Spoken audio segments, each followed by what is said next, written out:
মুখে দিলেই তো মিলিয়ে যাবে, কিছুই লাগবে না এই পিঠে বানাতে। এভাবে একবার বানিয়ে দেখুন, এত ভালো লাগবে খেতে, তো স্বাদ সারা জীবন মুখে লেগে থাকবে। অনেক সময় পিঠে খাবার ইচ্ছা থাকলে ঝামেলার জন্য পিঠে বানাতে চাই না, তো কোনো রকম ঝামেলা ছাড়া এই পিঠে একবার বানিয়ে দেখুন।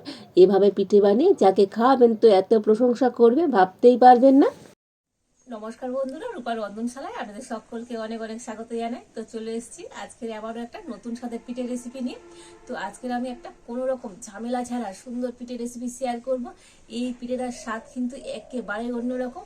আর এই পিঠে তৈরি করতে গেলে কোনো রকম চালের গুঁড়ি, আটা, ময়দা, সুজি কিছুই লাগবে না। খেতে তো দারুণ লাগে। তো আপনারা সঙ্গে থাকুন আর প্রথম থেকে শেষ পর্যন্ত পুরো রেসিপিটা দেখতে থাকুন।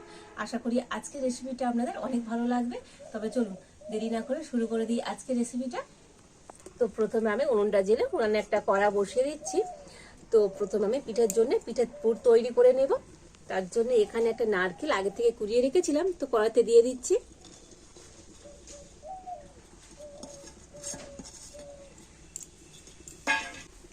দিয়ে দেব তো হাফ বাটি গুঁড়ো চিনি, তো আপনারা এখানে গোটা চিনিও দিতে পারেন।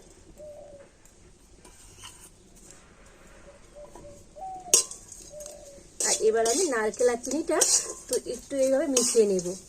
তো নারকেল চিনি মিশিয়ে নিয়ে আর এবারে আমি এর মধ্যে দিয়ে দেব খোয়া ক্ষীর। তো এই খোয়া ক্ষীরটা একটা গ্রেটার নিয়েছি, তো গ্রেটার দিয়ে গ্রেট করে নেব।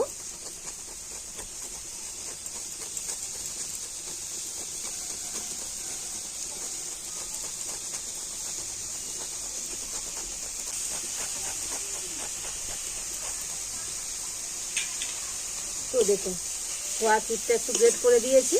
আর এবার আমি কন্টিনিউ এইভাবে নাড়াচাড়া করে নেবো। আর এইভাবে নাড়াচাড়া করলে তো সুন্দর একটা আঠালো পুর তৈরি হয়ে যাবে। তো আজকের পুর তৈরি করতে এখানে আমি খোয়া ক্ষীর দিয়ে দিলাম। তো আপনাদের হাতের কাছে যদি খোয়া ক্ষীর না থাকে তো আপনারা খোয়া ক্ষীরের পরিবর্তে এখানে একটুখানি গুঁড়ো দুধ দিয়ে দেবেন। আর এইভাবে একবার পিঠের পুর তৈরি করে দেখবেন, খেতে হবে তো একেবারেই অন্যরকম। তবে আজকের পিঠের পুরটা কিন্তু একটু আঠালো করেই তৈরি করে নিতে হবে। তো দেখুন পুরটাকে সুন্দর করে এইরকম আঠালো করে তৈরি করে নিয়েছি। আর এবার আমি এই পুরটা নামিয়ে নেব।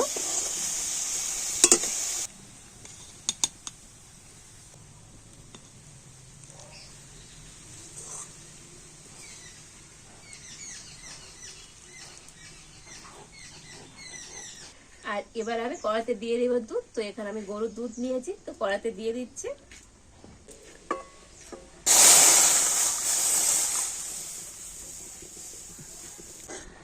তো এই দুধটাকে একটুখানি গরম করে নিয়েছি। আর এবারে আমি এই দুধের মধ্যে দিয়ে দেব 2 চামচ গুঁড়ো দুধ।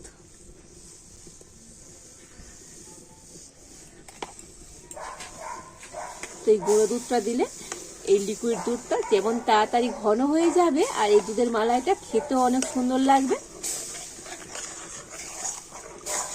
তো দেখুন লিকুইড দুধের সাথে গুঁড়ো দুধটা খুব ভালো করে গুলে নিয়েছি। আর এবার আমি এই দুধটাকে একটুখানি ফুটিয়ে নেব। তো দুধটাকে একটু ফুটিয়ে ঘন করে নিয়েছি। এবার আমি দুধের মধ্যে দিয়ে দেবো এলাচ। তো দুটো এলাচ আমি ফাটিয়ে নিয়েছি, তো দিয়ে দিচ্ছি।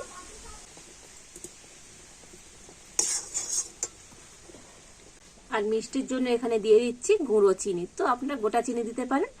তো এই চামচের আমি 2 চামচ গুঁড়ো চিনি দিয়ে দিচ্ছি।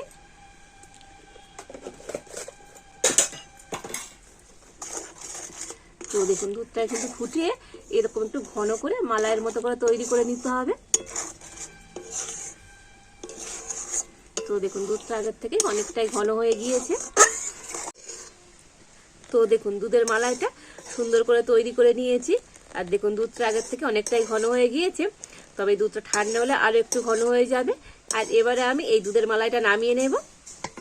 আর দেখুন এবার আজকের পিঠের জন্য এখানে আমি নিয়ে নিয়েছি কয়েকটা স্লাইস করা পাউরুটি।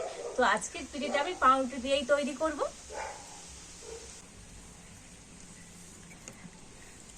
আর এবারে আমি একটা বেলেন চাকি নিয়ে নিয়েছি। আর রুটিগুলোকে এবার আমি কেটে নেব। মানে রুটির এই সাইডের যে লাল অংশটা আছে এটা কেটে আমি বাদ দিয়ে দেব।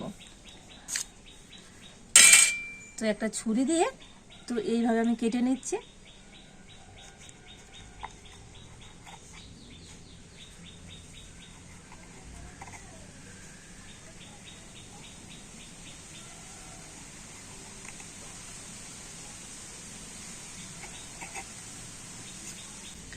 তো দেখুন চার সাইড দিয়ে আমি এই লাল যে অংশটা আছে কেটে বাদ দিয়ে দিয়েছি।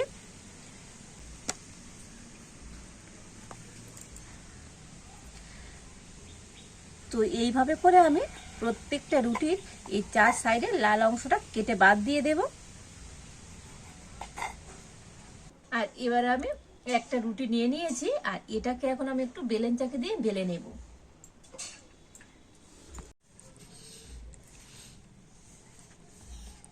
তো এইভাবে বেলে একটু পাতলা করে নেব।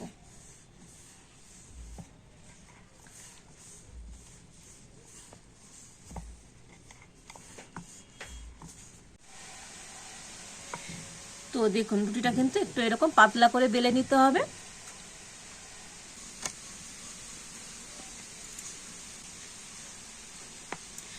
তো একে একে প্রত্যেকটা রুটি আমি একটু এরকম বেলে পাতলা করে নেব।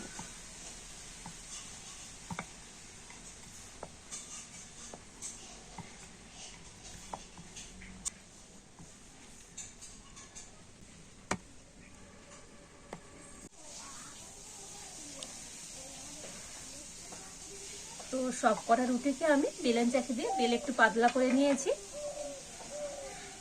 আর এবার আমি একটা রুটি নিয়ে নিয়েছি, আর এর উপর দিয়ে দেব নারকেলের পুর। তো যে নারকেলের পুরটা আমি তৈরি করে রেখেছিলাম, তো এখান থেকে পুরটা নিয়ে আর হাত দিয়ে একটু লম্বা করে নেব।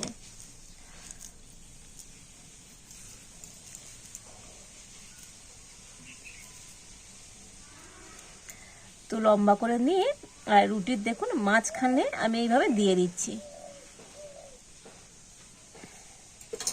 আর রুটির এই এক সাইডে আমি একটু জল দিয়ে দিচ্ছি।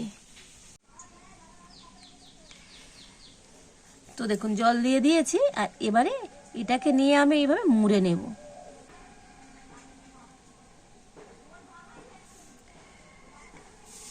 তো দেখুন এইভাবে করে একটা সুন্দর আমি পিঠে তৈরি করে নিয়েছি। কত সুন্দর দেখতে হয়েছে দেখুন পিঠেটা।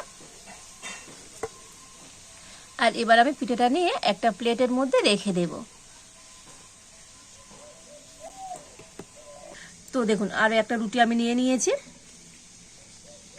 তো একইভাবে পুর নিয়ে একটু পুরটা আমি লম্বা করে নেব।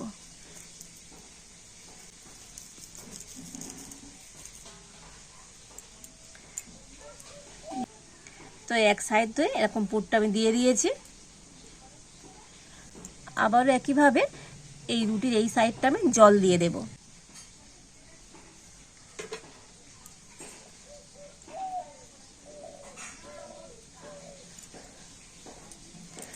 তো পুরটা ধারে দিলে তো এই রুটিটাকে মুড়তে কিন্তু সুবিধা হবে।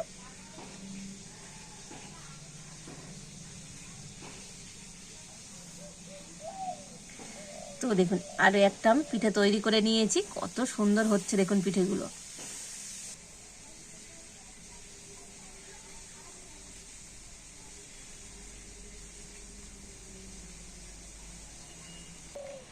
আর এই একইভাবে করে বাকি সমস্ত পিঠেগুলো আমি তৈরি করে নেব। তো দেখুন সমস্ত পিঠেগুলো এইভাবে আমি তৈরি করে নিয়েছি, আর দেখতে কত সুন্দর হয়েছে দেখুন। আর এবারে এখানে যে আমি মালাইটা আগে থেকে তৈরি করে রেখেছিলাম, আর এটা কিন্তু ঠান্ডা হয়ে গিয়েছে, তবে এটাকে কিন্তু একেবারে ঠান্ডা করে নিতে হবে। আর দেখুন ঠান্ডা হতে আগের থেকে আর একটু ঘন হয়ে গিয়েছে। আর এবার আমি এই মালাইটা নিয়ে তো পিঠের উপর দিয়ে দেব।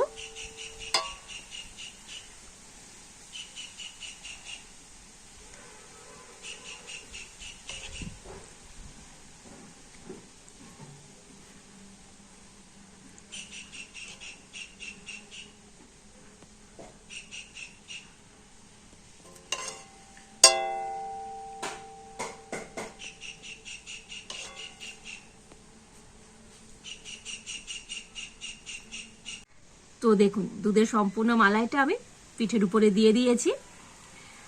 আর এবারে আমি উপর দিয়ে একটুখানি করে বাদাম কুচি নিয়ে দিয়ে দেব। তো এইভাবে দিলে পিঠেটা যেমন দেখতে সুন্দর লাগবে, খেতেও তো দারুণ হয়।